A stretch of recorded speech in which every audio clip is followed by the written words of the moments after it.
trời đang rông bão, vấp ngã lại đứng lên không sao. Ước mơ đang xây đắp còn dang dở nên ta vẫn cứ đi vì tuổi trẻ còn đang thở.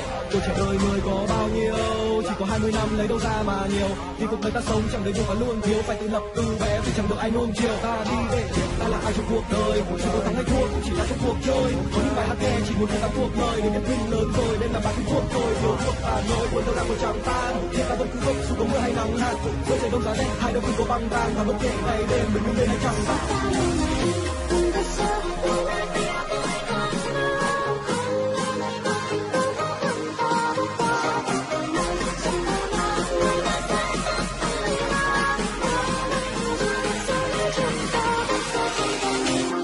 Keep hands up.